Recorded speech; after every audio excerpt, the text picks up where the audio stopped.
அடுத்தவங்களுக்கு எனக்கு பிடிக்கவே இல்லை, நான் என்ன செய்கிறது? அடுத்தவங்களுக்கு பிடிச்ச மாதிரி என்ன மாற்றிக்கவா? இல்லை உனக்கு பிடிச்சாலும் பிடிக்கலனாலும் நான் இப்படியே தான் இருப்பேன் அப்படின்னு இருந்துடுறதா? இதுக்கு ரொம்ப தெளிவான பதிலை ஸ்டாய்சிசம் நமக்கு சொல்லியிருக்கு. இன்றைக்கி இந்த வீடியோவில் ஸ்டாய்சிசம் அடுத்தவங்களுக்கு நம்மளை பிடிக்கல அப்படின்ற சூழலில் என்னெல்லாம் செய்யலான்னு சொல்லியிருக்குன்றத பார்க்க போகிறோம். நம்ம சேனலுக்கு நீங்கள் புதுசாக இருந்தீங்கன்னா நான் படிக்கிற புக்ஸோட சம்மரி அப்லோட் பண்ணுவேன். நான் படித்ததுலேயே எனக்கு ரொம்ப பிடிச்ச விஷயத்தை உங்கள் கூட ஷேர் பண்ணிப்பேன். நான் படித்ததுலேயே நல்ல புக்ஸை உங்களுக்கு ரெக்கமெண்ட் பண்ணவும் செய்வேன். அதெல்லாம் உங்களுக்கு பிடிக்கும் அப்படின்னா நம்ம சேனலுக்கு சப்ஸ்கிரைப் பண்ணிவிட்டு பெல் பட்டனை ப்ரெஸ் பண்ணிவிடுங்க.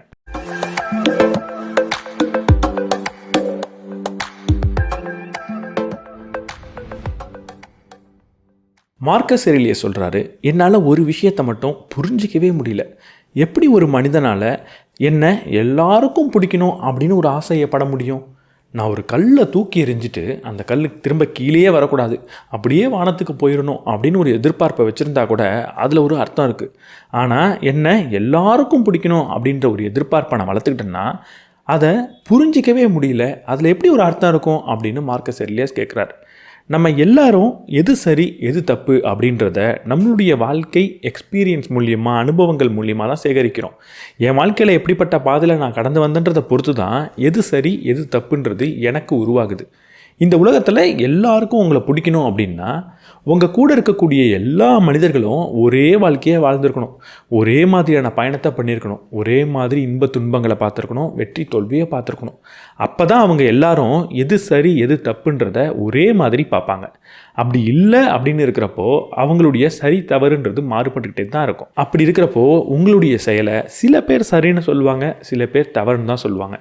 எல்லாருக்கும் நான் சரியானவனாக இருக்கணும், எல்லாருக்கும் என்னை பிடிக்கணும் அப்படின்னு நீங்கள் நினச்சிங்கன்னா அதை புரிஞ்சிக்கவே முடியல அப்படின்னு சொல்கிறாரு. அவ்வளவு பெரிய முட்டாள்தனமான ஒரு கருத்தாக இருக்குது அப்படின்னு இவர் சொல்கிறார். இன்னொரு இடத்துல சொல்கிறாரு, உங்களுக்கு உங்கள் மனதின் மீது மட்டும்தான் ஆதிக்கம் இருக்குது, வெளிப்புற நிகழ்வுகளின் மீது இல்லைன்னு. என்னோட மனதுக்குள்ளே என்ன இருக்குது? என்னோட அறம் இருக்குது, என்னோட தத்துவங்கள் இருக்குது, என்னோட சரி தவறுன்றது இருக்குது. என் மனது மீது மட்டும்தான் எனக்கு ஆதிக்கம் இருக்கே தவிர வெளிப்புற நிகழ்வுகள் மீது கிடையாது. யாரோ ஒரு நபருக்கு என்னை பிடிக்கல அப்படின்னா அது வெளிப்புற நிகழ்வு. நான் செய்கிற செயலை அவர் தவறுன்னு சொல்கிறாருன்னா அதுவும் வெளிப்புற நிகழ்வு. நான் எதில் சரியாக இருக்கணும்னா என் மனதுக்கு சரின்னு தோணக்கூடிய செயலை நான் செய்யணும். என் மனதில் எப்படிப்பட்ட அறம் இருக்கோ அதுக்கு நான் சரியாக இருக்கணும். ஒருவேளை என் மனதுக்கே நான் செய்கிறது தவறு அப்படின்னு தோணுனா அங்கே தான் நம்ம திருத்திக்கணும். அடுத்தவங்களுக்கு என்ன பிடிக்கல, அடுத்தவங்க நான் செய்கிறது தப்புன்னு சொல்கிறாங்கன்ற ஒரே காரணத்துக்காக அதில் கவனத்தை செலுத்தக்கூடாது. நம்ம கவனம் செலுத்த வேண்டியது நம்மளுடைய மனதில் இருக்கிற அறத்தை வளர்த்துக்கிறதுக்கும், நம்ம மனதில் இருக்கிற புரிதலை மாற்றிக்கிறதுக்கும், அதற்கப்புறம் அதன்படி நடக்கிறதுக்கு மட்டும்தான். எபிக்டேட்டஸ் சொல்கிறாரு, உங்கள்கிட்ட இருக்கிற தவறை பார்த்து உங்களை ரொம்ப தவறாக ஒருத்தவர் பேசுகிறாருன்னா அவர்கிட்ட நீங்கள் சொல்லுங்கள், என்கிட்ட இருக்கிற மற்ற தவறுகள்லாம் உனக்கு தெரியல, அதனால தான் இந்த கம்மியான தவறை மட்டுமே நீ பார்த்து பேசிக்கிட்டு இருக்க அப்படின்னு. நம்ம எல்லார்கிட்டேயும் நிறைய தவறுகள் இருக்கும். எவ்வளவு தான் நீங்கள் வாழ்க்கையில் படிச்சிருந்தாலும், எவ்வளவு தான் பயணம் பண்ணியிருந்தாலும் தவறான புரிதல் அப்படின்றது இருக்கும். தவறான புரிதல் இருக்கும்போது அதை சரி செய்கிறதுக்கான முயற்சி தான் வாழ்க்கையே. எப்போ என்கிட்ட தவறான புரிதல்களே கிடையாது, என்கிட்ட தவறே கிடையாது அப்படின்னா நீங்கள் வாழ்கிறதுக்கான தேவையே கிடையாது. நம்மளுடைய வாழ்க்கையோட தேவையே நம்மள்கிட்ட இருக்கிற தவறான விஷயங்களை சரி செஞ்சுக்கிறதுக்கு தான். அப்போ என்கிட்ட நிறைய தவறுகள் இருக்குது அப்படின்றது சாதாரண விஷயம்தான். அப்படிப்பட்ட தவறு எல்லார்கிட்டையும் இருக்கும். அந்த தவறை ஒரு பெரிய பொருட்டாக எடுத்து அவரையே நம்ம தவறான மனிதன் அப்படின்ற மாதிரி பேசுகிறோன்னா அங்கே அது ஒரே ஒரு விஷயத்தை தான் காட்டுது. அப்படி இன்னொருத்தவர் நம்மளை பார்த்து பேசுறது நம்ம யாருன்றதை காட்டல, அவர் யார், அவர் இந்த உலகத்தை எப்படி புரிஞ்சு வச்சுக்கிட்டு இருக்காருன்றதை மட்டும்தான் காட்டுது. நம்ம எல்லார்கிட்டையும் நிறைய தவறு இருக்கும், அதில் தவறே கிடையாது. அந்த தவறை நம்ம அக்செப்ட் பண்ணிக்கிட்டு நம்மளை மாற்றிக்கணும். தவறு இருக்குன்றதுக்காக நம்ம தவறான மனிதன் கிடையாது. அப்படி யாராவது சொன்னால் அந்த மனிதனோட கேரக்டர் தான் அது காட்டுதே தவிர நம்மளை காட்டல. எபிக்டேட்டஸ் சொல்கிறாரு, ஏதோ ஒரு மனிதர் உங்களை தவறாக பேசுகிறாருன்னா அவர் தவறாக பேசுனது உங்களை அவமானப்படுத்தவே படுத்தாது. அவர் எப்படி பேசியிருந்தாலும் அதை நீங்கள் எப்படி பார்க்குறீங்க, அந்த வார்த்தைக்கு எவ்வளவு மதிப்பை நீங்கள் கொடுக்குறீங்கன்றதை பொறுத்து தான் உங்களுக்கு அவமானம் ஏற்படும்னு சொல்கிறார். என்னை பார்த்து என் கூட இருக்கிற நண்பன் ஏதோ ஒரு வார்த்தை சொல்கிறான், அது என்ன பெருசாக அவமானப்படுத்துறதே கிடையாது, அதை நான் சுலபமாக எடுத்துக்கிட்டு நகர்ந்து போகிறேன். அதே விஷயத்த வேறு ஒரு நபர் என்னுடைய ஆஃபீஸில் சொன்னாங்கன்னா அங்கே எனக்கு அது ரொம்ப அவமானமாக இருக்குது. அப்போ எனக்கு அவமானத்தை ஏற்படுத்தினது அந்த வார்த்தை கிடையாது, அந்த வார்த்தைக்கும் அதை சொல்லக்கூடிய நபருக்கும் நான் எப்பேற்பட்ட மதிப்பை கொடுத்துருக்கேன் அப்படின்றது மட்டும்தான். யாரோ ஒரு நபர் வெறும் வன்மத்தோட காரணத்தினால உங்களை அவமானப்படுத்துகிறாங்க அப்படின்னா அங்கே நல்லா யோசிச்சு பாருங்கள், அவங்களுடைய வார்த்தை உங்களை அவமானப்படுத்தலை. அவங்களுக்கு நீங்கள் கொடுத்த மதிப்பும் அவங்களுடைய வார்த்தைக்கு நீங்கள் கொடுத்த மதிப்பும் தான் உங்களை அவமானப்படுத்துது. அப்படிப்பட்ட நபர்களை காரணமே இல்லாமல் உங்களை அவமானப்படுத்தணுன்ற நோக்கத்தோடு மட்டுமே உங்களை அவமானப்படுத்தக்கூடிய நபர்களுக்கு அந்த மதிப்பை நீங்கள் கொடுக்கறத நிறுத்தினா மட்டும்தான் நீங்கள் அவமானப்படாமல் இருக்க முடியும். மார்க்கஸ் ஏரிலியஸ் நம்மளை ஒரு கல் மாதிரி நடந்துக்க சொல்கிறார். ஒரு கல்லை நீங்கள் மேலே தூக்கி போட்டிங்கன்னா நம்ம மேலே போகிறோம் அப்படின்னு சந்தோஷப்படாது. மேலே போன அந்த கல் கட்டாயம் கீழே வந்தே ஆகணும். அப்படி கீழே வரப்போ நம்ம கீழே போகிறோமே அப்படின்னு வருத்தமும் படாது. அதுபோல தான் நம்மளை ஒரு நபர் புகழும் போதும் இகழும் போதும் நம்ம நடந்துக்கணும்னு சொல்கிறார். ஒரு நபர் நம்மளை புகழ்கிறாங்க அப்படின்னா, நீ ரொம்ப நல்லா இருக்கன்னு சொல்கிறாங்கன்னா, அவங்களுடைய நற்குணத்தை அது காட்டுது. அங்கே நான் ரொம்ப பெரிய ஆள் அப்படின்னு சந்தோஷப்பட வேண்டிய தேவை கிடையாது. ஒரு கல் மேலே போனதுக்கு காரணம் ஒரு நபர் தூக்கி எறிஞ்சது தான். அந்த கல்லை எதுவும் செய்யலை. அதுபோல் நம்மளை ஒரு நபர் புகழும் போது நம்ம அதை பெருசாக எடுத்துக்க வேண்டிய தேவையில்லை. அவரோட நற்குணத்தை பார்த்து வேணால் நம்ம நன்றி உணர்வை காட்டலாம். திரும்ப நம்ம கீழே வரதான் போகிறோம். இன்னொரு நபர் நம்மளை இகழ தான் போகிறாங்க. அப்போ அந்த கல் கீழே வரதுக்கு காரணம் புவியீர்ப்பு விசை தானே தவிர அந்த கல் எதுவும் செய்யலை. நம்மளை ஏதோ ஒரு நபர் இகழும் போதும் அங்கே அது நம்மளுடையது அப்படின்னு நம்ம எடுத்துக்க வேண்டிய தேவையில்லை. அவருடைய கேரக்டர் அது காட்டுது அப்படின்னு நம்ம பார்த்தா போகிறோம். எபிக்டட்டஸ் சொல்கிறாரு, நீங்கள் வாழ்க்கையில் முன்னேறணும் அப்படின்னா முட்டாள்தனமாகவும் அறிவற்றவனாகவும் காட்சி அளிக்கிறதுக்கு வருத்தப்படாதீங்கன்னு. நான் ஒரு அவையில் இருக்கேன், எனக்கு ஏதோ ஒரு சந்தேகம் வருது. அங்கே நான் சந்தேகம் கேட்கும்போது என்ன இவ்வளோ முட்டாள்தனமான கேள்வியாக இருக்குன்னு அடுத்தவங்க நினச்சிருவாங்கன்னு நினச்சி நான் சந்தேகம் கேட்காம இருந்தேன்னா என்னால் முன்னேறவே முடியாது. அது மட்டும் இல்லாமல் வாழ்க்கையில் எப்போவுமே எந்த ஒரு சூழல்லையும் எவ்வளவு நல்ல விஷயத்தை நீங்கள் பேசினாலும் உங்களை முட்டாள்னு சொல்கிறதுக்கு இன்னொரு நபர் இருந்துக்கிட்டே தான் இருப்பாங்க. ரொம்ப செலவு பண்ணாத, பணத்தை சேமித்து வை, உன் வாழ்க்கைக்கு அது உதவும் அப்படின்னு நான் சொல்கிறப்ப கூட ரொம்ப கஞ்சனாக இருக்கான், முட்டாள்தனமாக பேசுகிறான் அப்படின்னு சொல்கிறவங்கள நம்மளால் பார்க்க முடியுது. நல்ல விஷயத்த உங்களுக்காக பேசும்போதே இன்னொரு நபர் முட்டாள்னு நம்மளை சொல்கிறாங்கன்னா முட்டாள்தனமாக காட்சி அளிக்கிறதுக்கு நம்ம வருத்தப்படவே கூடாது. ஏன்னா எந்த விஷயத்தை பேசினாலும் முட்டாள்தனமாக காட்சி அளிப்பீங்க யாரோ ஒரு நபருக்கு. அப்போ நம்ம முட்டாள்தனமாக காட்சி அளிச்சிருவோன்னு நினச்சி எதையுமே செய்யாமல் இருந்தோம்னா வாழ்க்கையில் முன்னேறவே முடியாது. அடுத்தவங்க நம்மளை முட்டாள்னு பார்க்குறாங்களா, அறிவற்றவன்னு பார்க்குறாங்களா, கவலைப்படாதீங்க. எது சரியான செயலோ, எது செய்யணுமோ, எது உங்களை வளர்க்குமோ அதை நீங்கள் செஞ்சுக்கிட்டே போங்க. செனேக்கா சொல்கிறாரு, பல நேரங்களில் அடுத்தவங்க உங்களை நிராகரிக்கிறது ஒரு வரம் தானே தவிர சாபம் கிடையாதுன்னு. நம்மளை அடுத்தவங்க நிராகரிக்கிறதுக்கு முக்கியமான காரணம் என்னவாக இருக்க முடியும்? அவங்க சரின்னு நினைக்கிற விஷயத்த நம்ம சரின்னு நினைக்கல அப்படின்றது தான். அவங்க வாழ்க்கைனா இப்படி தான் இருக்கணும்னு அமைச்சு வச்சுருக்க ஒரு கூட்டத்துக்கு நடுவில் நம்ம வரல அப்படின்றது தான். அப்படி வராதப்போ நம்மளை முட்டாள்னு சொல்லுவாங்க, நம்மளை நிராகரிப்பாங்க, நம்மளை ஒதுக்குவாங்க, நம்மளை ஒரு வெளிப்புற நபர் மாதிரியே நடத்துவாங்க. இப்படிலாம் நடக்குதுன்னா அங்கே நீங்கள் நமக்கு ஒரு வரம் கிடச்சிருக்குன்னு நன்றி உணர்வை தான் காட்டணும். எல்லாரும் நினைக்கிறாங்க அப்படின்றதுக்காக ஒரு விஷயம் சரியாயிடாது. அதிலிருந்து வெளியே நிற்கிறது தவறும் கிடையாது, அது ஒரு வரம் தான். அந்த சூழலில் அடுத்தவங்க உங்களை தவறாக பேசுவாங்க, ஒதுக்கி வைப்பாங்க, நிராகரிப்பாங்க. அதெல்லாம் வரமாக பாருங்கள், சாபமாக பார்க்காதீங்க. செனேக்கா சொல்கிறாரு, உங்களுடைய வளர்ச்சிக்கு யாரெல்லாம் உதவுறாங்களோ அவங்க கூட மட்டுமே நீங்கள் சேர்ந்து இருக்கணும் அப்படின்னு. நம்மளை ஒருத்தவங்க இகழ்கிறாங்க, நம்மளை ஒருத்தவங்க குறை சொல்கிறாங்க அப்படின்றதுக்காக மட்டுமே ஒரு நபரை விட்டு நீங்கள் விலகணுன்ற அவசியம் கிடையாது. அவங்களுடைய நோக்கம் என்னன்றதை மட்டும் பார்க்கணும். அதை வச்சு தான் நீங்கள் அவங்க கூட இருக்கணுமா இல்லையான்ற முடிவெடுக்கணும். ஏதோ ஒரு நபர் என்னை பார்த்து என்ன புத்தகம் படிச்சுக்கிட்டே இருக்க, வந்து இந்த வேலையை செய்யணும்னு சொன்னால் மேபி அது என் மேலே இருக்கக்கூடிய வன்மத்தால் இருக்கலாம். ஆனால் அதே நபர் என்ன வீடியோ கேம் விளையாடிக்கிட்டே இருக்க, வந்து இந்த வேலையை செய் அப்படின்னு சொல்கிறப்போ அங்கேயும் என்ன ஒரு குறை சொல்கிறாரு. ஆனால் அந்த இடத்துல என்னோட வளர்ச்சிக்காக அவர் குறை சொல்கிறார். ஒருத்தவங்க நம்மளை குறை சொல்கிறதே தவறான விஷயம்னு நம்ம பார்க்கக்கூடாது. அந்த குறை சொல்கிறதுக்கு பின்னாடி என்ன நோக்கம் இருக்குது அப்படின்ற கேள்வியே கேட்கணும்.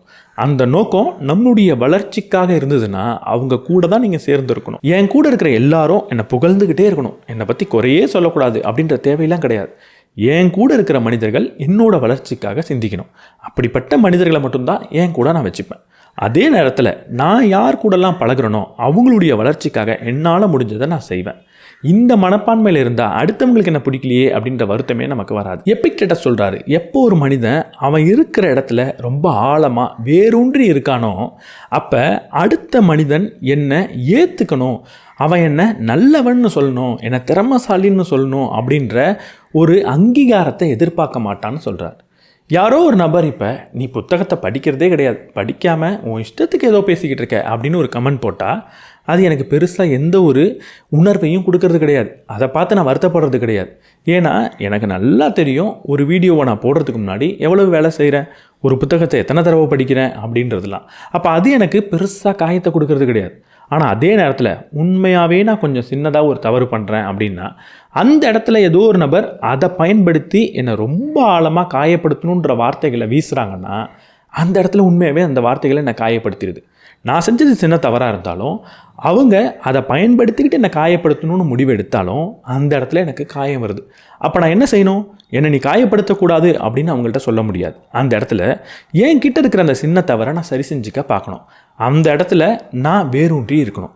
நான் எங்கெல்லாம் இருக்கணும் அங்கெல்லாம் என்னுடைய வேரை ஆழமாக பதியறதுக்கு நான் பார்க்கணும். நான் யூடியூப்பில் வீடியோ போட போகிறேன்னா இதை நான் சரியாக போடணும், இதுக்கு நான் உண்மையாக இருக்கணும். ஏதோ ஒரு ஆஃபீஸில் வேலை பார்க்க போகிறேன்னா அங்கே நான் அதை சரியாக செய்யணும், அங்கே நான் என்னுடைய திறமையை வளர்த்துக்கணும். அதெல்லாம் விட்டுட்டு எந்த நபரும் குறை சொல்லக்கூடாதுன்னு எதிர்பார்க்கறது ஒரு முட்டாள்தனம். மார்க்கஸ் செரிலியஸ் ஒவ்வொரு நாள் காலையிலையும் நிறைய விஷயங்களை அவருக்கு அவரே ஞாபகப்படுத்திப்பார். அப்படி அவருக்கு அவரே ஞாபகப்படுத்திக்கிறதுல ஒரு முக்கியமான விஷயம் இருக்குது. இன்றைக்கி காலையில் எழுந்த உடனே எனக்கு நானே முக்கியமான ஒரு விஷயத்தை ஞாபகப்படுத்திப்பேன்னு சொல்கிறார். அது என்னென்னா, இன்றைக்கி என் வாழ்க்கையில் முட்டாள்தனமான மனிதர்களை பார்க்க போகிறேன், நம்பிக்கை துரோகம் செய்யக்கூடிய மனிதர்களை பார்க்க போகிறேன், அயோக்கியத்தனம் பண்ணக்கூடிய மனிதர்களை பார்க்க போகிறேன், என்னை ஏமாற்ற போகிற மனிதர்களை பார்க்க போகிறேன் அப்படின்லாம் சொல்கிறார். இப்படி சொல்கிறதுனால சுற்றி இருக்கிற மனிதர்களெல்லாம் அவர் தவறானவர்னு சொல்கிறாரான்னு கேட்டால் கிடையாது. அவர் தயார்படுத்திக்கிறார், அவருடைய மனதை அவர் தயார்படுத்திக்கிறார்.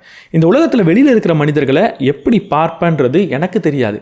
அவங்க ஒரு நாள் என் கண்ணுக்கு முட்டாள்தனமாக தெரியலாம், ஒரு நாள் எனக்கு நேர்மையற்றவர்களாக தெரியலாம், அதில் எந்த ஒரு பிரச்சனையும் கிடையாது. ஆனால் அப்படிப்பட்ட மனிதர்களை பார்த்து என்ன அவங்கள காயப்படுத்த நான் அனுமதிச்சிட்டேன் அப்படின்னா அங்கே தான் பிரச்சனை வருது. அதற்காக காலையிலேயே அதுக்கு அவர் தயாராகிடுறாரு. இப்படிப்பட்ட மனிதர்கள் இருக்கிறது தான் உலகம், அவங்க எல்லாரையும் என்னால் சரி பண்ண முடியாது. அப்படி சரி பண்ண முடியாதுன்றதுக்காக நான் வெளியே போகாமலேயும் இருக்க முடியாது. வெளியே போகணும், அப்படிப்பட்ட மனிதர்களை பார்த்து தான் ஆகணும். அதுக்கு நான் என்ன தயார்படுத்திக்கிறேன்னு சொல்கிறார். இங்கே எனக்கு ரொம்ப பிடிச்ச ஒரு விஷயம் இருக்குது. அவர் ஒரு நாட்டோட மிகப்பெரிய அரசன். அவர் நினச்சிருந்தா அவர் வாழ்க்கையில் இப்படிப்பட்ட மனிதர்கள் வரவே கூடாது அப்படின்னு ஒரு விதியை போட்டிருக்க முடியும். இப்படிப்பட்ட மனிதர்களை கொல்லக்கூட அவர் செஞ்சுருக்கலாம். ஆனால் அவர் என்ன சொல்கிறாருன்னா, இப்படிப்பட்ட மனிதர்கள் என் வாழ்க்கையில் வரதை என்னால் தவிர்க்க முடியாது, அதுக்கு நான் என்ன தான் தயார்படுத்திக்கணும் அப்படின்னு சொல்கிறார். இவ்வளவு பெரிய ராஜாவாலேயே அவர் வாழ்க்கையில் இப்படிப்பட்ட மனிதர்கள், அவரை தவறாக பேசக்கூடிய மனிதர்களை ஒதுக்க முடியலன்னா நம்மளுடைய வாழ்க்கையிலையும் நம்மளை தவறாக பேசக்கூடிய நபர்களோ, நம்மளை காயப்படுத்தக்கூடிய நபர்களையோ, இல்லை நம்ம மேலே வன்மத்தை காட்டக்கூடிய நபர்களையோ தவிர்க்கவே முடியாது. அப்படிப்பட்ட மனிதர்கள் ஒவ்வொரு நாளும் அடிக்கடி நம்ம வாழ்க்கையில் வந்துக்கிட்டே தான் இருப்பாங்க. அவங்க எல்லாரையும் ஒதுக்கிடலாம், இந்த பிரச்சனையை முழுமையாக சரி பண்ணிடலாம் அப்படின்னு ஒன்று கிடையவே கிடையாது. இந்த பிரச்சனைக்கு இருக்கக்கூடிய ரொம்ப நல்ல தீர்வு, இப்படிப்பட்ட மனிதர்கள் இருக்கிறது தான் வாழ்க்கை, அவங்க என் வாழ்க்கையில் வரதான் போகிறாங்க, அவங்கள நான் கையால் தான் செய்யணும், அவங்கள நான் பொறுத்துக்கிட்டு தான் ஆகணும் அப்படின்ற ஒரு புரிதல் நமக்கு வர்றது தான். என்ன வேணால் செய்யலாம், ஆனால் இந்த புரிதல் இல்லாமல் எதையுமே செய்ய முடியாது. மார்க்கஸ் செரிலியஸ் சொல்கிறாரு, ஒரு மனுஷனுக்கு எப்போ அமைதி கிடைக்கும்? அவன் என்ன சொல்லுவான், அவன் என்ன நினப்பான், இவன் என்ன சொல்லுவான் அப்படின்ற கேள்வியெல்லாம் விட்டுட்டு நான் என்ன செய்யணும் அப்படின்னு கேட்குறப்ப தான் சொல்கிறார். அவன் என்ன சொல்லுவான், இவன் என்ன சொல்லுவான்ற கேள்வியை நான் கேட்குறப்போ ஒரு அங்கீகாரத்தை தேடுறேன். அவங்க எல்லாரும் என்னை நல்லவனாக பார்க்கணுன்ற ஒரு அங்கீகாரத்தை தேடுறேன். இந்த அங்கீகாரம் அப்படின்றது தற்காலிகமான விஷயம். ஆனால் நான் என்ன செய்யணும் அப்படின்ற கேள்வியை கேட்குறப்போ சுயமரியாதையை தேடுறேன். என்ன நானே மதிக்கிறேனா அப்படின்ற ஒரு விஷயத்தை கேட்குறேன். இந்த சுயமரியாதை அப்படின்றது நீண்ட காலம் இருக்கும், கடைசி வரைக்கும் நம்ம கூட இருக்கும். அப்போது இந்த அங்கீகாரத்தை தேடாமல் சுயமரியாதையை தேடுங்க. நான் சரியானவனாக இருக்கேனா, என்னோடய அறங்கள் சரியானதாக இருக்கா, நான் சொன்ன அறத்தை நான் கடைபிடிக்கிறேனா அப்படின்றதில் மட்டும் ஃபோக்கஸ் பண்ணுங்கள். நான் செய்கிற செயலை அடுத்தவங்க எப்படி பார்ப்பாங்க, அவங்க ஏற்றுப்பாங்களா, அவங்க என்ன சொல்லுவாங்க, அவங்க என்ன நினைப்பாங்க அப்படின்னு கேட்காதீங்க. அது தற்காலிகமான விஷயந்தான். நம்ம என்ன செய்கிறோன்றது தான் நிரந்தரமான விஷயம். எபிக்டேட்டஸ் சொல்கிறாரு, அவர் பார்த்த சிறைகள்லேயே மிகப்பெரிய சிறை என்னென்னா, அடுத்தவங்களுக்கு என்னை பிடிக்கணும், அடுத்தவங்களை நான் திருப்தி பண்ணணும் அப்படின்ற ஒரு எண்ணம் தான் சொல்கிறார். எபிக்டேட்டஸை பற்றி நம்ம நிறைய நேரத்தில் பேசியிருக்கோம். அவர் ஒரு அடிமையாக இருந்தார், அதற்கப்புறம் அதிலிருந்து விடுவிக்கப்பட்டு ஒரு பெரிய ஆசிரியர் ஆனார், மிகப்பெரிய சிந்தனையாளர் ஆனார். அவர் சொல்கிறாரு, அவர் பார்த்ததுலேயே மிகப்பெரிய சிறை என்னென்னா, அடுத்தவங்களுக்கு என்னை பிடிக்கணும், அடுத்தவங்களை நான் திருப்தி பண்ணணுன்ற ஒரு எண்ணத்தோடையே இருக்கிறது தான். அடுத்தவங்களை நான் திருப்தி பண்ணணும், என்ன அடுத்தவங்களுக்கு பிடிக்கணும் அப்படின்ற நோக்கத்திலேருந்து வெளியே வாங்க. நீங்கள் செய்ய வேண்டியதெல்லாம் ஒன்று தான், சரியான செயலை செய்கிறது. அது அடுத்தவங்களுக்கு பிடிச்சாலும் சரி, பிடிக்கலனாலும் சரி. செனேக்கா சொல்கிறாரு, சில மனிதர்கள் உங்களை எந்த ஒரு காரணமும் இல்லாமல் பிடிக்கலன்னு சொல்லுவாங்க, உங்களை அவதூறாக பேசுவாங்க. ஏன் அவங்க நம்மளை அவதூறாக பேசணும், நம்மளை ஏன் பிடிக்கலன்னு சொல்லணும்? அவங்க எல்லாரும் கெட்டவங்களா? அப்படி கிடையாது. நம்ம எல்லாருக்குமே ஏதோ ஒரு இன்டென்ஷன் இருக்கும். எனக்கு ஒரு இன்டென்ஷன் இருக்கும். இந்த வீடியோவை நான் பண்ணுறதுக்கு பணம் காரணமாக இருக்கலாம், இல்லை இந்த கருத்துக்களை உங்களுக்கு சொல்லித்தரணும் அப்படின்றது காரணமாக இருக்கலாம், வேறு ஏதோ ஒரு காரணம் கூட இருக்கலாம். அந்த இன்டென்ஷனை நான் உங்களுக்கு சொல்லக்கூட செய்யலாம். அப்போவும் அந்த இன்டென்ஷனை நீங்கள் ஏற்றுக்கிறீங்களா, அந்த இன்டென்ஷன் தான் இதுக்கு பின்னாடி இருக்குன்றதை நம்புறீங்களா அப்படின்றது உங்கள் கையில் தான் இருக்குது. ஒரு மனிதனோட இன்டென்ஷன் என்ன அப்படின்றத யாராலையும் தெரிஞ்சிக்கவே முடியாது, அந்த மனிதனுக்கு மட்டும்தான் தெரியும். அவன் சொல்லலாம் என்னோட இன்டென்ஷன் இதுதான் அப்படின்னு, அவன் சொல்கிறதுனால அது உண்மையாக இருக்கணுன்ற அவசியமே கிடையாது. அப்போ ஒரு நபரோட இன்டென்ஷன் என்னன்னு என்னால் தெரிஞ்சிக்க முடியாதுன்னு இருக்கிறப்போ அவனோட இன்டென்ஷன் இதுதான் சொல்கிறது என்னோட பார்வையாக இருக்கும். அப்போ என்னோட இன்டென்ஷன் என்ன அப்படின்றத ஒவ்வொரு மனிதனும் வெவ்வேறு விதமாக பார்ப்பான், வெவ்வேறு விதமாக அதை டிஃபைன் பண்ணிவிடுவான். அப்படி இருக்கிறப்போ அதில் சில மனிதர்களுக்கு என்னோட இன்டென்ஷன் ரொம்ப மோசமானதாக தெரியலாம். அப்படி தெரியறத தவிர்க்கவே முடியாது. அவங்க என் இன்டென்ஷனை அப்படி பார்க்குறாங்க, அதனால நான் தவறான மனிதனாக அவங்களுக்கு தெரிகிறேன். அப்படி தெரியறதுனால தொடர்ந்து என்னை பற்றி அவதூறு பேசிக்கிட்டே இருக்காங்க. அப்படி நடக்கிறது தவறே கிடையாது, அப்படி நடக்கிறது தான் இயற்கை. நம்ம என்ன புரிஞ்சுக்கணும் அப்படின்னா, என்னோட இன்டென்ஷனை எல்லாரும் புரிஞ்சுப்பாங்க, எல்லாரும் புரிஞ்சுக்கணும் அப்படின்ற தேவையே கிடையாது. சில பேர் தவறாக புரிஞ்சுப்பாங்க, அப்படி புரிஞ்சுக்கிட்டவங்க நம்மளை தவறாக தான் நினைப்பாங்க. அதில் நான் கவனம் செலுத்திக்கிட்டு இருந்தேன் அப்படின்னா உண்மையான என்னோட இன்டென்ஷன் என்னவோ அதை செயல்படுத்துறதுக்கான நேரம் என்கிட்ட இருக்கவே இருக்காது. மார்க்கஸ் எரிலியஸ் சொல்கிறாரு, ஒரு சிறந்த மனிதன் எப்படி இருக்கணும் அப்படின்னு பேசி நேரத்தை விரயம் பண்ணாதீங்க, சிறந்த மனிதனாக இருங்க அப்படின்னு சொல்கிறார். நம்ம செய்கிற செயல் சில பேருக்கு தவறானதாக தெரியலாம். அவங்க எல்லாரும் நீ தப்பு பண்ணுற அப்படின்னு சொல்லலாம். அந்த நேரத்தில் நான் பண்ணுறது ஏன் சரி தெரியுமா, எனக்கு பின்னாடி இருக்கக்கூடிய கதை என்ன தெரியுமா, என்னோடய ஃபிலாசபி என்ன தெரியுமா அப்படின்லாம் அவங்களுக்கு நீங்கள் எக்ஸ்பிளைன் பண்ணணுன்ற அவசியம் கிடையாது. அப்படி பண்ணுறது மூலியமாக அவங்க எல்லாரையும் நீங்கள் மாற்றவும் முடியாது, அவங்களுடைய சிந்தனையையும் அவங்களுடைய பார்வையும் உங்களால் மாற்ற முடியாது. உங்களால் செய்ய முடிஞ்சது என்னென்னா, உங்களுடைய ஆழ்மனதுக்கு உண்மையாக எது சரின்னு தோணுதோ, எது நல்லதுன்னு தோணுதோ அதை செய்கிறது மட்டும்தான். அப்படிப்பட்ட மனிதனாக இருக்கிறது மட்டும்தான். அப்படிப்பட்ட மனிதனாக இன்னொரு நபரை நீங்கள் மாற்றணுன்ற கட்டாயம் கிடையாது, உங்களால் மாற்றவும் முடியாது. நீங்கள் சரியான மனிதனாக இருங்க, அதை இன்னொரு நபர் தவறாக கூட பார்த்துட்டு போட்டோம். அவர் தவறாக பார்க்குறாரு அப்படின்றதுக்காக நீங்கள் எது சரியான மனிதன் நினைக்கிறீங்களோ அதை அவருக்கு புரிய வச்சு அவரை மாற்றணும்னு முயற்சி பண்ணாதீங்க. அரிஸ்டாட்டில் சொல்கிறாரு, ஒரு கற்ற மனிதன் எப்படி நடந்துப்பான்னா, அவன் ஏற்றுக்காத கருத்தை கூட அவனோட மனதில் போட்டு ஆராய்ச்சி பண்ணுவான் அப்படின்னு சொல்கிறார். நான் ஏதோ ஒரு விஷயத்த சரின்னு சொல்கிறேன், இப்போ இன்னொரு நபருக்கு அது தவறாக தெரியுது. தவறாக தெரியுதுன்றதுக்காக எடுத்த உடனே இது தவறு அப்படின்னு ஒருத்தவர் சொல்கிறாருன்னா அவர் கற்ற மனிதர் கிடையாது. அவருக்கு தவறாக தெரிஞ்சாலும் என்னோட கருத்தை எடுத்து உள்ளே போட்டு ஆராய்ச்சி பண்ணி பார்க்குறாருன்னா, சில சமயம் ஆராய்ச்சி பண்ணதுக்கப்புறம் கூட அது தவறுன்னு அவருக்கு தோணலாம். எனக்கு தவறுன்னு தோன்றதுனால இது தவறு கிடையாது அப்படின்னு திரும்பவும் அதை ஆராய்ச்சி பண்ணுறாரு, அதையும் அவரோட மனதில் ஒரு இடம் கொடுத்து வைக்கிறாருன்னா அவர் கற்ற மனிதர். ஏதோ ஒரு மனிதர் நம்ம சொல்கிற கருத்து எல்லாத்தையும் தவறுன்னு சொல்லிக்கிட்டே இருக்காரு அப்படின்னா அவர்கிட்ட இந்த கல்வி இல்லைன்றதை நம்ம புரிஞ்சுக்கிட்டாகணும். அது மட்டும் கிடையாது, நான் ஏதோ ஒரு கருத்தை சொல்கிறேன், இன்னொரு நபர் அதை தவறுன்னு சொல்கிறாரு, அப்போது நம்மளும் அதை உதாசீனப்படுத்தினா அந்த கல்வி நமக்கு இல்லைன்னு தான் அர்த்தம். நான் சரின்னு நம்புகிற விஷயத்த இன்னொருத்தவர் தவறுன்னு சொல்கிறாரு, நான் இதை சரின்னு நம்பிக்கிறேன், அதுக்காக அவர் தவறுன்னு சொல்கிறது தப்பு கிடையாது. அவர் தவறுன்னு ஏன் சொல்கிறாருன்றதை என் மனதில் வச்சு ஆராய்ச்சி பண்ணணுன்னா நான் கட்டுறேன். இங்கே ஒரே ஒரு விஷயந்தான் சரின்றது கிடையாதுன்றதை புரிஞ்சு வச்சுக்கிட்டு நான் சரின்னு நினைக்கிற விஷயத்த இன்னொருத்தவர் தவறுன்னு சொன்னாலும் அதையும் நான் ஆராய்ச்சி பண்ணி பார்ப்பேன்னு நினைக்கிறது கற்ற மனதோட அடையாளம். இப்படிப்பட்ட கல்வியை வளர்த்துக்கிட்டாலே அடுத்தவங்களுக்கு என்ன பிடிக்கலையே அப்படின்ற வருத்தம் நமக்கு வராது. செனேக்கா சொல்கிறாரு, இந்த உலகத்திலேயே தலை சிறந்த மனிதனாக நீங்கள் இருக்கலாம், அன்பை மட்டுமே கொடுக்கக்கூடிய நபராக நீங்கள் இருக்கலாம், அறம் சார்ந்த மனிதனாக இருக்கலாம், அப்பையும் உங்களை வெறுக்கக்கூடிய நபர் இருப்பாங்க அப்படின்னு சொல்கிறார். இயேசுநாதரையும் வெறுத்த நபர்கள் இருக்காங்க, அவரையும் சிலுவையில் போட்ட நபர்கள்ன்றவங்க இருக்காங்க. நம்ம செய்கிற வேலை சரியாக இருக்கட்டும், எவ்வளவு ஒழுக்கமானதாக இருக்கட்டும், அறம் சார்ந்ததாக இருக்கட்டும், அப்போ எல்லாரும் நம்மளை நேசிப்பாங்களான்னு கேட்டால் கண்டிப்பாக வெறுக்கக்கூடிய நபர்கள் இருப்பாங்க. அவங்கெல்லாம் ஏன் வெறுக்கிறாங்க அப்படின்னு ஒரு கேள்வியை கேட்குறது ஒரு மிகப்பெரிய முட்டாள்தனம். நான் சரியான செயலை செஞ்சுக்கிட்டு இருக்கேன், அறம் சார்ந்த நபராக இருக்கேன், அப்பையும் என்ன ஒரு நபர் வெறுக்கிறாரு அப்படின்னா அவருடைய வெறுப்புக்கு காரணமே கிடையாதுன்றது தான் உண்மை. அதில் என்ன காரணம் இருக்குதுன்னு கண்டுபிடிச்சி அவரை என்னை வெறுக்காமல் இரு அப்படின்னு புரிய வைக்கணும் அப்படின்லாம் நான் நேரத்தை செலவழிக்கிறேன்னா அது மிகப்பெரிய நேர விரயம். அந்த நேரத்தில் அவங்க வெறுக்கிறது சாதாரண விஷயம், இயற்கைன்னு அதை ஒதுக்கிறது தான் நல்லது. மார்க்கஸ் எரிலியஸ் சொல்கிறாரு, உங்களை தவறாக நடத்தின ஒரு நபர் போல் நீங்கள் இல்லாமல் இருக்கிறது தான் அவரை பழிவாங்கிறதுக்கான சிறந்த வழி அப்படின்னு. ஒரு நபர் என்னை தவறாக நடத்துகிறாரு, என்னை எப்போவுமே வெறுத்துக்கிட்டு இருக்காரு, நான் எதை செஞ்சாலும் குறை சொல்கிறாரு, அவருக்கு என்னை பிடிக்கவே இல்லை அப்படின்னா நீங்கள் செய்ய வேண்டியது என்ன? அப்படி இல்லாமல் இருக்கிறது தான். நீங்கள் அப்படி இன்னொரு நபர்கிட்ட இல்லாமல் இருக்கிறது தான். இந்த காலம்ன்றது ரொம்ப அழகான விஷயம். நீங்கள் சரியான செயலை மட்டுமே செஞ்சுக்கிட்டு இருந்தால் உங்கள் கூட இருக்கிறவங்களுக்கு உங்களை பிடிக்குதோ பிடிக்கலையோ, ஆனால் கடைசியில் ஒரு கட்டத்தில் நீங்கள் சரியான நபர் அப்படின்றது வெளியே தெரிய வரும். கூட இருக்கிறவங்க நீங்கள் தவறு அப்படின்னு எவ்வளவு தான் நிரூபிக்க முயற்சி பண்ணாலும், இன்றைக்கி அவங்களோட முயற்சி சக்ஸஸ் அவங்களுக்கு கொடுத்தாலும், இன்றைக்கி அவங்களோட முயற்சி மூலியமாக நீங்கள் தவறான நபர்ன்ற பிம்பத்தை உருவாக்கினாலும், நீங்கள் சரியான நபராக இருக்கிறப்போ, சரியான செயலை மட்டுமே செஞ்சுக்கிட்டு இருக்கப்போ, காலம் நீங்கள் சரியான நபர் அப்படின்றத வெளியே கொண்டு வரும். அதை நம்பி இன்னொரு நபரை நான் பழிவாங்க மாட்டேன், இன்னொரு நபர் போலவே நான் இருக்க மாட்டேன், அவர் எனக்கு செய்கிற தவிர திருப்பி செய்ய மாட்டேன்ற ஒரு நம்பிக்கையோடு நீங்கள் இருக்கணும். எபிக்டடஸ் சொல்கிறாரு, தன்னையே கட்டுப்படுத்த தெரியாத ஒரு மனிதன் சுதந்திரமானவன் கிடையாது அப்படின்னு. நம்மளே கட்டுப்படுத்தாமல் நம்ம எந்த இடத்துல போயிடுறோம் அப்படின்னா, நான் ஒரு விஷயத்த சரின்னு நம்புகிறேன், என்னோட குறிக்கோள்னு ஒன்று இருக்குது, என்னோட அறங்கள்னு ஒன்று இருக்குது. இது எல்லாத்தையும் பார்க்கக்கூடிய ஒவ்வொரு நபரும் வெவ்வேறு வித ஒப்பீனியனை கொடுத்துக்கிட்டு இருக்காங்க. நீ நினைக்கிறது இப்படி தப்பு, இப்படி மாற்றிக்கோ அப்படின்னு ஒருத்தர் சொல்கிறாரு, இன்னொருத்தவர் அப்படிலாம் வேணாம் வேறு மாதிரி மாற்றிக்கோ அப்படின்னு சொல்லிக்கிட்டு இருக்கார். இப்படி என்னை சுற்றி இருக்கிற மனிதர்கள் ஏதேதோ ஒரு விஷயங்களை எனக்கு சொல்கிறாங்க, ஏதேதோ பார்வைகளை எனக்கு கொடுத்துக்கிட்டே இருக்காங்க. அப்போல்லாம் என்னோட குறிக்கோள்லேருந்து விலகி, எனக்கு சரின்னு தோன்ற விஷயத்துலேருந்து விலகி, அவங்க சொல்கிறாங்கன்றதுக்காக நான் தொடர்ந்து மாற்றிக்கிட்டே போயிட்டு இருந்தேன்னா அங்கே நான் கட்டுப்பாட்டில் இல்லை, அவங்க தான் கட்டுப்பாட்டில் இருக்காங்க. அப்படி அடுத்தவங்களோட கட்டுப்பாட்டில் மட்டுமே இருக்கக்கூடிய ஒரு நபர் சுதந்திரமான மனிதர் கிடையாது. எனக்கு சரி எது அப்படின்னு தெரியுது, எனக்கு எது தவறுன்னு தெரியுது, என்னோட அறங்கள் என்னன்னு எனக்கு தெரியுது. அப்போது அடுத்தவங்க ஏதேதோ ஒப்பீனியன் கொடுக்குறப்போ, ஏதேதோ பார்வையை போகிற போக்கில் சொல்கிறப்பெல்லாம் அதை நான் மாற்றிக்கக்கூடாது. என்னோடய அறங்களை கேள்விக்குள்ளாக்குறது தப்பு கிடையாது, என்னோடய செயல்களை கேள்விக்குள்ளாக்குறது தப்பு கிடையாது. கேள்விக்குள்ளாக்கணுமே தவிர சொன்ன உடனே மாற்றிக்கிறது சுதந்திரமே கிடையாது.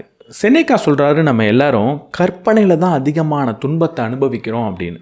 ஏதோ ஒரு நபர் என்னை வெறுக்கிறாரு, ஏதோ ஒரு நபர் குறை சொல்கிறாருன்னா அங்கே நீங்கள் முக்கியமான ஒரு விஷயத்தை முடிவெடுக்கணும். என்னை வெறுக்கிறதோ என்னை பற்றி குறை சொல்கிறதோ அவருடைய சுமை, அந்த சுமையை அவரே தூக்கிட்டு போட்டோம். அந்த சுமையை நான் எடுத்துகிட்டு வரப்போகிறதில்ல. அவர் ஏன் என்னை வெறுத்தார், அவர் ஏன் அப்படி பேசினாருன்னு நான் சிந்திச்சுக்கிட்டு இருக்க போகிறதில்ல. அப்படிப்பட்ட கற்பனைகளை பண்ண போகிறதில்ல. அப்படிப்பட்ட கற்பனையை நான் பண்ணும்போது தான் எனக்கு மிகப்பெரிய காயம் ஏற்படுது. அதனால இப்படிப்பட்ட கற்பனைகளை நான் ஒதுக்கறிய போகிறேன். என்ன ஒருத்தர் வெறுக்கிறாரா, அவருக்கு என்ன பிடிக்கலையா, அது அவருடைய பிரச்சனை, அவருடைய சுமை, அவர் சுமந்துக்கிட்டோம், நான் சுமக்க போகிறதில்லைன்ற ஒரு முடிவை எடுங்க. எபிக்டடஸ் சொல்கிறாரு, அடுத்தவங்க என்ன நினைப்பாங்க அப்படின்னு யோசிக்காமல் உங்களுக்கு சரின்னு தோன்ற விஷயத்தை செய்ய ஆரம்பிக்கிறது தான் மன நிம்மதிக்கான முதல் படி அப்படின்னு. நீங்களாக இருக்கிறதுக்கு எந்த ஒரு நபருக்கும் இந்த உலகத்தில் விளக்கம் சொல்ல வேண்டிய தேவை கிடையாது. இந்த உலகம் உங்களுக்கானது, உங்களுக்கானதும் கூட. இங்கே நீங்களாக இருக்கிறது, எந்த ஒரு தவறும் செய்யாமல் நீங்கள் ஏதோ ஒரு ஒப்பீனியனை ஃபார்ம் பண்ணி இதுதான் சரி தவறுன்ற ஒரு ஃபிலாசபியை ஃபார்ம் பண்ணி அதுபடி வாழ்கிறதுக்கு நான் ஏன் இதெல்லாம் செய்கிறேன்னு தெரியுமான்ற விளக்கத்தை யாருக்குமே கொடுக்க வேண்டியது கிடையாது. அந்த கட்டாயம் கிடையவே கிடையாது. நீங்கள் அடுத்தவங்க என்ன நினைப்பாங்க, அவங்க என்னை எப்படி பார்ப்பாங்க அப்படின்றத ஒதுக்கி வச்சுட்டு உங்களுடைய அறம்படி வாழ்ந்துட்டு போங்க. யாருக்கும் விளக்கம் கொடுக்க வேண்டிய தேவை கிடையாது. அதுதான் மன நிம்மதிக்கான முதல் படி. அடுத்தவங்களுடைய பார்வை, அடுத்தவங்களுடைய எண்ணம், இது எல்லாமே தொற்று நோயை போலது. நீங்கள் சரியான ஒரு பாதையில் போயிட்டுருக்கப்போ அடுத்தவங்க இதெல்லாம் சொல்கிறாங்க அப்படின்றதுக்கு அதிகமாக செவி சாய்ச்சிக்கிட்டே இருந்தீங்க அப்படின்னா அந்த நோய் உங்களை தொற்றிக்கும். நீங்கள் ஏதோ ஒரு திசையில் ஓடிக்கிட்டு இருக்கீங்க, இந்த திசையில் போனால் நீ வெற்றி அடைய மாட்ட, இதில் தான் நீ போகணும், இந்த துறையில் தான் நீ வெற்றி அடைவ அப்படின்னு சுற்றி நிறைய பேர் பேசிக்கிட்டே இருப்பாங்க. அது அவங்களுடைய ஒப்பீனியன். அந்த ஒப்பீனியனுக்கு செவிசாச்சுக்கிட்டே இருந்தீங்கன்னா கொஞ்சம் நேரத்தில் நீங்கள் ஓட வேண்டிய திசையில் ஓடாமல் அவங்க சொன்ன திசையில் ஓடிக்கிட்டு இருக்கீங்கன்றதை கவனிப்பீங்க. என்றைக்குமே உங்களுக்கு என்ன வேணுன்றது உங்களுக்கு தெரியும், எந்த திசையை நோக்கி ஓடணுன்றது உங்களுக்கு தெரியும். அந்த திசையில் என்னால் ஓட முடியும், அந்த திசையில் எங்கே போய் சேரணுமோ சேர முடியுன்ற நம்பிக்கையை முழுசாக வச்சு ஓடினா மட்டும்தான் அந்த இடத்துக்கு உங்களால் போய் சேர முடியும். பக்கத்தில் இருக்கவங்க என்ன சொல்கிறாங்கன்னு கேட்டுக்கிட்டே இருந்தீங்கன்னா அந்த நோய் உங்களை தொற்றிக்கும். அங்கே உங்களை நீங்களே தாழ்த்திக்கிறதுக்கு சமம். மார்க்கஸ் எரிலியஸ் சொல்கிறாரு, மனிதர்கள் மனிதாபிமானமே இல்லாமல் நடந்துக்கக்கூடிய ஒரு முக்கியமான இடம் என்னென்னா, அடுத்தவங்களை பற்றி பேசுகிறப்போ நம்மளை பற்றி பேசுகிறப்போ எவ்வளவு கவனம் செலுத்துவோமோ அவ்வளவு கவனம் செலுத்தாமல் இருக்கிறது தான் அப்படின்னு. ஏதோ ஒரு நபர் நம்மளை தப்பாக பேசுகிறாரு அப்படின்னா அங்கே அவர் மனிதாபிமானம் இல்லாமல் நடந்துக்கிறாருன்னு அர்த்தம். ஏன்னா அவரை பற்றி அவர் தப்பாக பேச மாட்டார். அவர் செய்கிற ஒவ்வொரு செயலுக்கும் அவர் காரணத்தை கொடுத்துக்கிட்டு இருப்பார். நான் செஞ்சது ஏன் சரி தெரியுமா அப்படின்னு சொல்லுவார். எனக்கு பின்னாடி என்ன கதை இருக்குது தெரியுமா அப்படின்னு சொல்லுவார். அதே கவனத்தை, அதே அக்கறையை என்னை பற்றி பேசும்போது அவர் செலுத்தாமல் இருக்காருன்னா அவருக்கு மனிதாபிமானம் இல்லை அப்படின்னு தான் அர்த்தம். அங்கே நான் உட்கார்ந்து கவலைப்பட வேண்டிய தேவை கிடையாது. இதே மனிதாபிமானத்தை நானும் வளர்த்துக்கணும். நான் ஏதோ ஒரு நபரை பற்றி பேச போகிறேன் அப்படின்னா என்னை பற்றி பேசுகிறப்ப எவ்வளவு கவனம் அக்கறையை நான் காட்டுவனோ அதே கவனம் அக்கறையை அவரை பற்றி பேசுகிறப்பையும் காட்டுறப்ப தான் நான் மனிதாபிமானத்தோடு இருக்கேன். அதனால் அடுத்த தடவை உங்களை பற்றி ஒருத்தர் தவறாக பேசுகிறாரு, நீங்கள் இல்லாதப்ப பேசுகிறாரு அப்படின்னா அங்கே நீங்கள் கவலைப்படக்கூடாது. அவருக்கு மனிதாபிமானம் இல்லை அப்படின்ற ஒரு விஷயத்தை தான் புரிஞ்சுக்கணும். செனேக்கா ஒரு விஷயம் சொல்கிறார், உங்களை வெறுக்கக்கூடிய நபர்களை நீங்கள் பழி வாங்கணும்னு ஆசைப்பட்டீங்கன்னா ஒரே ஒரு விஷயம் செய்யுங்க, அவரை விட சிறந்த மனிதனாக இருங்க, அவரை விட சந்தோஷமான மனிதராக இருங்க.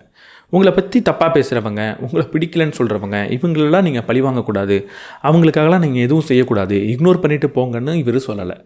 அவங்களெல்லாம் நீங்கள் பழி வாங்குங்க, அவங்க எல்லாரையும் நீங்கள் ரிவெஞ்ச் எடுங்க. அதுக்கு நீங்கள் செய்ய வேண்டியது என்னென்னா, சிறந்த மனிதனாக இருங்க, சந்தோஷமான மனிதனாக இருங்க. நீங்கள் சந்தோஷமாக இருக்கிறதே, சிறந்த மனிதனாக இருக்கிறதே அவங்கள பழி வாங்கினதுக்கு சமம் தான். எபிக்டேட்டஸ் என்ன சொல்கிறாருன்னா, நம்ம வாழ்க்கையில் அடைய வேண்டிய ஒரே குறிக்கோள், அடையிறதுக்கு தகுதியான ஒரே குறிக்கோள் சுதந்திரம் மட்டும்தான். அந்த சுதந்திரம் எப்போ நமக்கு கிடைக்கும்னா, நம்ம கட்டுப்பாட்டில் இல்லாத விஷயங்களை பற்றி கவலைப்படுறத நிறுத்தும் போது தான். நம்ம கட்டுப்பாட்டில் அடுத்தவங்க நம்ம எப்படி பார்ப்பாங்க, அடுத்தவங்களுக்கு நம்மளை பிடிக்குமா அப்படின்றதுலாம் கிடையாது. நம்ம கட்டுப்பாட்டில் இருக்கிற ஒரே விஷயம், என்னால் சரியான செயலை செய்ய முடியுமா, நான் சரியான செயலை செஞ்சுக்கிட்டு இருக்கேன்னா, சரியான செயல் நான் எது நினைக்கிறேனோ அது சரியா, அதை கேள்விக்குள்ளாக்குறது, இது மட்டும்தான் என் கட்டுப்பாட்டில் இருக்குது. என் கட்டுப்பாட்டில் இருக்கிற விஷயத்தில் மட்டும் என் கவனத்தை செலுத்தி கட்டுப்பாட்டில் இல்லாத விஷயங்களை புறக்கணித்தேன்னா அங்கே நான் சுதந்திரமானவனா ஆகிறேன். சுதந்திரம் வேணும் அப்படின்னா அடுத்தவங்க என்ன நினைப்பாங்க அப்படின்றதுல பெரிய கவனத்தை செலுத்தாதீங்க. நான் சரியான செயலை செய்கிறேனா அப்படின்றதுல மட்டும் கவனம் செலுத்துங்க. மார்க்கஸ் ஏர்லியஸ் சொல்கிறாரு, ஒரு நபர் உங்களை தாக்கும் போது எப்போ உங்களுடைய கேரக்டரை, உங்களுடைய குணாதிசயங்களை அவர் என்னை தாக்கிட்டாருன்றதுக்காக மாற்றுக்கிறீங்களோ அங்கே தான் தோற்று போகிறீங்க அப்படின்னு. ஏதோ ஒரு நபர் என்னை வெறுத்துட்டு போட்டோம், என்னை பிடிக்கலன்னு சொல்லிட்டு போட்டோம், என்னை பற்றி அவதூறு கிளப்பிட்டு இருக்கட்டும், அதற்காகலாம் அப்படி அவர் செஞ்சிட்டாருன்னு என்னோடய கேரக்டரை நான் மாற்றிக்கிறேன் அப்படின்னா அங்கே தான் நான் தோற்று போகிறேன். நான் அடுத்தவங்களுக்கு உதவணும் அப்படின்னு நினைக்கிறேன். உதவியை கொடுத்த ஒரு நபரே என்னை ஏமாத்துறாரு, உதவியை வாங்கின ஒரு நபரே என்னை பற்றி தப்பாக பேசுகிறாரு, அதுக்காகலாம் இதுக்கப்புறம் நான் யாருக்கும் உதவ மாட்டேன் அப்படின்ற ஒரு முடிவை எடுத்துட்டேன் அப்படின்னா அங்கே நான் தோற்று போனதாக சமம். இந்த உலகத்துக்குள்ளே என்னோடய ரோலை ப்ளே பண்ணுறதுக்காக தான் நான் வந்திருக்கேன். என்ன நடந்தாலும் என் ரோலை நான் ப்ளே பண்ணணும். ஏதோ ஒரு நபர் ஏதோ செய்கிறாரு அப்படின்றதுக்காக என்னோடய கேரக்டரை, என்னோடய ரோலை நான் மாற்றிக்கிட்டேன்னா நான் உள்ளே வந்ததுக்கே காரணம் இல்லாமல் போயிடுது. அங்கே தான் தோற்று போகிறேன். செனேக்கா சொல்கிறாரு, ஒரு நபர் உங்களை வெறுக்கிறது அச்சுறுத்தல் கிடையாது, அது அவங்களுடைய இயலாமையை காட்டுது. ஏதோ ஒரு நபர் என்னை வெறுத்துக்கிட்டு இருக்காருன்றதுக்காக நான் உட்காந்து பயப்பட வேண்டிய தேவை கிடையாது. இது எப்படி போய் முடியும், இது என்ன நடக்கும் அப்படின்னு நான் கவலைப்பட வேண்டிய தேவை கிடையாது. ஏன்னா வெறுப்பை காட்டக்கூடிய ஒரு நபரால் நம்மளை அச்சுறுத்தவே முடியாது. அதுக்கு நம்ம பயப்பட தேவையில்லை. அந்த இடத்துல நம்ம என்ன பண்ணணும், அந்த நபரை பார்த்து பாவப்படணும். அவருடைய வீக்னஸை பார்த்து, அவருடைய இயலாமையை பார்த்து, என்னை நேசிக்க முடியலன்ற ஒரு இயலாமையை பார்த்து நம்ம பாவப்படணும். அங்கே கரிசனத்தை தான் காட்டணும். எபிக்டேட்டஸ் சொல்கிறாரு, எப்படிப்பட்ட மனிதனாக இருக்கணுன்ற முடிவை முதல்ல எடுங்க, அதற்கப்புறம் அதற்கு என்ன செய்யணுமோ அதை மட்டும் செய்யுங்க அப்படின்னு. நான் இப்போ கடலில் போயிட்டுருக்கேன், காற்று எல்லா திசையிலையும் அடிக்க தான் செய்யும். காற்று மாறி மாறி அடிக்குதுன்றதுக்காக எல்லா திசையிலையும் என்னோடய பாய்மரத்தை திருப்பிக்கிட்டே இருந்தேன்னா எங்கேயும் நான் போய் சேர மாட்டேன். அதற்கு பதிலாக காற்று எந்த திசையில் வேணால் அடிக்கட்டும், நான் எங்கே போகணுன்னு முடிவு எடுத்துருக்கணும், அந்த திசையில் போகிறதுக்கு இந்த காற்றே பயன்படுத்துவேன்ற மாதிரி என் பாய்மரத்தை திருப்பினேன்னா நான் போய் சேரணும்னு நினச்ச இடத்துக்கு போய் சேருவேன். நீங்கள் எங்கே போகணும், எது உங்களுக்கு வேணுன்ற முடிவெடுங்க. அதற்கப்புறம் சுற்றி இருக்கிற நபர் என்ன சொன்னாலும், அவங்க எதை செஞ்சாலும் அதையே பயன்படுத்தி உங்களோட திசையை நோக்கி நீங்கள் நகருங்க. அவங்க சொல்கிறாங்கன்றதுக்காக உங்களோட திசையை என்றைக்குமே நீங்கள் மாற்றிக்காதீங்க. செனேக்கா சொல்கிறாரு, நம்மளுடைய வாழ்நாள் கம்மி அப்படின்றது பிரச்சனையே கிடையாது. அந்த கம்மியான வாழ்நாளையும் நம்ம வீணடிக்கிறது தான் பிரச்சனை. நம்ம வாழ்க்கையில் யாரோட கருத்து முக்கியம், யாரோட கருத்துலாம் முக்கியம் இல்லை அப்படின்ற முடிவை நம்ம எடுக்கணும். மற்றோரோட கருத்தை அதிகமாக மனதில் போட்டு குழப்பிக்கிட்டோம் அப்படின்னா நம்மளுடைய வாழ்க்கையவே நம்ம வீணடிக்கிறதுக்கு சமம். சில பேரோட கருத்து நம்ம வாழ்க்கையில் முக்கியம் இல்லாததாக தான் இருக்கும். அதை முக்கியம் இல்லைன்னு புரிஞ்சுக்கிறதும், அதை முக்கியம் இல்லாத மாதிரி நடத்துகிறதும் தான் நம்ம வாழ்க்கையை வாழ்கிறதுக்கான வழி. நீங்கள் ஒரு நபருடைய கருத்தை முக்கியமில்லைன்னு நிராகரிக்கிறதுனால அந்த மனிதரை உதாசீனப்படுத்துறீங்க, அவரை அவமானப்படுத்துறீங்க அப்படின்லாம் நினைக்காதீங்க. உங்கள் வாழ்க்கைக்கு எந்த கருத்து முக்கியம்னு தோணுதோ அதை நீங்கள் எடுத்துக்கிறதுக்கான உரிமை இருக்குது. முக்கியமற்ற கருத்தை உதாசீனப்படுத்துறதுக்கும் தள்ளி வைக்கிறதுக்கும் உங்களுக்கும் உரிமை இருக்குது. மார்க்கஸ் ஏர்லியஸ் சொல்கிறாரு, இந்த பிரபஞ்சத்தோட மிகப்பெரிய திட்டங்களில் நம்பிக்கை வைங்க. கடைசியில் எப்படி இருந்தாலும் அது நல்ல விஷயங்களை எதுக்கு உங்களுக்கு தகுதி இருக்கோ அதை கொண்டு வந்து சேர்க்கும் அப்படின்னு சொல்கிறார். உங்கள் கூட இருக்கிற சில நபர்களுக்கு உங்களை பிடிக்கல அப்படின்னா அதற்கு காரணம் அந்த நபர்கள் உங்கள் வாழ்க்கையில் இருக்கிறதுக்கான தகுதி இல்லாதவர்கள். அவங்கள உங்கள் வாழ்க்கையிலேருந்து பிரித்து எடுக்கிறதுக்காக தான் இந்த பிரபஞ்சம் வெறுப்புன்ற விஷயத்தை அவங்களுக்குள்ளே கொடுத்துருக்கு. அந்த வெறுப்பின் மூலியமாக அவங்க போயிடலாம். ஆனால் கடைசியில் உங்கள் கூட உங்களை யாருக்கு பிடிச்சிருக்கோ, எந்த நபர்கள் உங்கள் கூட இருக்கிறதுக்கு தகுதியானவர்களோ அவங்கள கொண்டு வந்து சேர்க்கும். இது மேலே நம்பிக்கை வச்சு வெறுக்கக்கூடிய நபர்களை பெருசாக கண்டுக்காமல் உதாசீனப்படுத்திட்டு போனீங்கன்னா நீங்கள் கடைசியில் யார் கூட இருக்கணுமோ அவங்க கூட இருப்பீங்க. மார்க்கஸ் ஏர்லியஸ் ஒரு இடத்துல சொல்கிறாரு, சில வருடங்களுக்கு முன்பு இந்த உலகத்தையே ஆட்சி பண்ண போகிறேன் அப்படின்னு அலெக்சாண்டர் தி கிரேட் நினச்சிக்கிட்டு இருந்தார். அவருடைய அவையில் நாளைக்கு ஒரு நாளாவது சாப்பிட மாட்டோமா அப்படின்னு ஏக்கம் பட்டுக்கிட்டு இருந்தக்கூடிய நபரும் இருந்தார். இன்றைக்கி 2 பேருமே மண்ணுக்குள்ளே தான் இருக்காங்க. யாரும் சாதாரண நேரத்தில் அலெக்சாண்டர் தி கிரேட்டை பற்றியும் நினச்சி பார்க்குறது கிடையாது, அந்த நபரை பற்றியும் நினச்சி பார்க்குறது கிடையாது அப்படின்னு சொல்கிறார். உங்களை வெறுக்கக்கூடிய நபரும் உங்களை கட்டாயம் ஒரு நாள் மறந்துடுவாங்க. நம்மளை மறக்க போகிறவங்களுக்காக அவ்வளவு நேரத்தை சக்தியை நீங்கள் பயன்படுத்த தேவையில்லை. நம்மளை யார் நேசிக்கிறாங்களோ, நம்ம மேலே யார் உண்மையான அக்கறையோடு இருக்காங்களோ அவங்களுக்கு நேரத்தையும் சக்தியும் கொடுங்க. செனேகா சொல்கிறாரு, உங்களுக்கு நேசிக்கப்படணுமா நேசிங்க அப்படின்னு. உங்களுக்கு என்ன வேணுமோ அதை நீங்கள் கொடுக்க ஆரம்பிங்க. உங்களை யாரும் வெறுக்கக்கூடாது அப்படின்னா நீங்கள் யாரையும் வெறுக்காதீங்க. உங்களை பற்றி யாரும் புறம் பேசக்கூடாது அப்படின்னா நீங்கள் யாரை பற்றியும் புறம் பேசாதீங்க. உங்களுக்கு என்ன வேணுமோ அதை முதல்ல நீங்கள் கொடுக்க ஆரம்பிங்க. நீங்கள் கொடுக்கும்போது தான் அந்த விஷயம் உங்களுக்கு கிடைக்கும். மார்க்கஸ் எர்லியஸ் சொல்கிறாரு, உங்களுக்கு நல்ல வாழ்க்கை வேணுமா, அதை அடையிறதுக்கான தகுதி கட்டாயம் உங்களுக்கு இருக்குது. ஆனால் ஒரே ஒரு விஷயத்தை மட்டும் கற்றுக்கோங்க. முக்கியமற்ற விஷயங்களை பொருட்படுத்தாமல் இருக்கிறது எப்படி அப்படின்றத கற்றுக்கோங்கன்றார். நம்ம கூட இருக்கக்கூடிய சில நபர்கள் நம்மளை பற்றி சொல்லக்கூடிய ஒப்பீனியன் முக்கியமானதாகவே இருக்காது. ஏதோ ஒரு போகிற போக்கில் சொல்லிட்டு போகிற விஷயமா இருக்கும். ஆனால் அதை நம்ம மனதில் எடுத்துக்கிட்டு அதை பற்றியே சிந்திச்சுக்கிட்டு இருக்கோம் அப்படின்னா நல்ல வாழ்க்கை நமக்கு அமையாது. இப்படி முக்கியமற்ற சின்ன சின்ன விஷயங்களுக்கு, அற்பமான விஷயங்களை உதாசீனப்படுத்த கற்றுக்கிறது தான் ஒரு நல்ல வாழ்க்கையை அடையிறதுக்கான தகுதி அப்படின்னு சொல்கிறார். அந்த தகுதியை நம்ம வளர்த்துக்கிட்டோம் அப்படின்னா தேவையில்லாமல் அடுத்தவங்களுக்கு நம்மளை பிடிக்கலையே அப்படின்ற கவலை நமக்கு வராது. இந்த விஷயங்களை தான் இன்றைக்கி உங்க கூட ஷேர் பண்ணிக்கணும் அப்படின்னு நினச்சேன். ஸ்டாய்சிசம் அடுத்தவங்களுக்கு நம்மளை பிடிக்கலை அப்படின்னா என்னெல்லாம் செய்யணும் அப்படின்னு சொல்லியிருக்கிறத நீங்கள் கவனிச்சிருக்கலாம். அடுத்தவங்களுக்கு நம்மளை பிடிக்கலைன்னா பெருசாக கண்டுக்காத, உதாசீனப்படுத்து அப்படின்னு தான் சொல்லுது. ஆனால் இங்கே தெளிவாக புரிஞ்சுக்கணும், இது அடுத்தவங்க நம்மளை வெறுக்கும் போது. வெறுப்புன்றது எப்படின்னா நம்மளுடைய வளர்ச்சியை தடுக்கிறதுக்காகவும் ஒரு வன்ம நோக்கத்தோடு செய்யும்போது தான் அது வெறுப்பு. நம்மளுடைய வளர்ச்சிக்காக அடுத்தவங்க நமக்கு சரியான விஷயத்தை சொல்லும் போது, நம்மளுடைய பார்வை உண்மையாகவே தவறாக இருக்கும் போது, அது தவறுன்னு ஒருத்தவர் சுட்டி காட்டும் போது இந்த விஷயங்களை நீங்கள் கையில் எடுக்கக்கூடாது. நான் இதற்கு முன்னாடி அடுத்தவங்களுக்கு உங்களை பிடிக்கலைன்னா என்ன செய்யணும் அப்படின்றதுக்கு ஒரு வீடியோ போட்டிருந்தேன். அதில் முழுக்க நம்ம மாற்றிக்கணும் அப்படின்னு தான் பேசியிருந்தேன். அந்த இடத்துல நம்ம மீது தவறு இருக்குது அப்படின்ற ஒரு புரிதலோட நம்ம மாற்றிக்கணும்னு பேசியிருந்தேன். இந்த காணொலியில் நம்ம மேலே தவறு இல்லை, அறத்தோட நல்ல செயலை நம்ம செய்யும் போது அப்பையும் சில பேருக்கு பிடிக்காது, அவங்கள எப்படி கையாளணும்னு சொல்லியிருக்கேன். இது சுச்சுவேஷன் பேஸ்டு தான். எந்த சூழலில் எதை நம்ம கையில் எடுக்கணும், சில சூழலில் நம்மளை நம்ம மாற்றிக்கணும். ஸ்டாய்சிசம் எல்லா இடத்துலையும் நம்மளை நம்ம மாற்றிக்கணும் அப்படின்னு தான் சொல்லியிருக்கோம். ஸ்டாய்சிசம் பிளேலிஸ்ட்டில் இருக்கிற எல்லா வீடியோவையும் பார்த்துருந்தீங்கன்னா நம்மளை நம்ம மாற்றிக்கணும், நம்ம மேலே தான் தப்பு இருக்குது அப்படின்ற மாதிரியே பேசியிருப்பேன். முதல் முறையாக அடுத்தவங்க மேலே தப்பு இருக்குது அப்படின்னு பேசியிருக்கேன். அதற்கு முக்கியமான காரணம், இங்கே ஒரு அசம்ஷனை நம்ம எடுத்துக்கிட்டு இருக்கோம். நம்ம அறத்தோட நம்ம தெளிவான டைரக்ஷனில் போயிட்டுருக்கப்போ வன்மத்தின் காரணமாக, வெறுப்பின் காரணமாக அடுத்தவங்க அவதூறு பேசும்போது அவங்களை எப்படி கையாளுறதுன்றதுக்காக தான் இந்த வீடியோ. ஆனால் எல்லா சூழல்லையும் இது பொருந்தி போகாது. முக்கால்வாசி சூழலில் இது பொருந்தி போகாது. மனிதர்கள் நல்ல நோக்கத்தோடு நம்ம வளர்ச்சிக்காக நம்மள்ட்ட இருக்கிற குறையை சுட்டி காட்டுறப்போ இதை நீங்கள் கையில் எடுத்துக்கக்கூடாது. இதை எங்கே கையில் எடுக்கணும்னா உண்மையாகவே வன்மத்தோட வெறுப்பை காட்டும் போது மட்டும்தான். இதை பிரித்து பார்க்குறது எப்படி அப்படின்றத என்னால் சொல்ல முடியாது. உங்கள் வாழ்க்கையில் உண்மையாக யார் வளர்ச்சிக்கு பேசுகிறாங்க, யார் உங்களை வன்மத்தோடு பார்க்குறாங்கன்றது உங்களுக்கு மட்டும்தான் தெரியும்.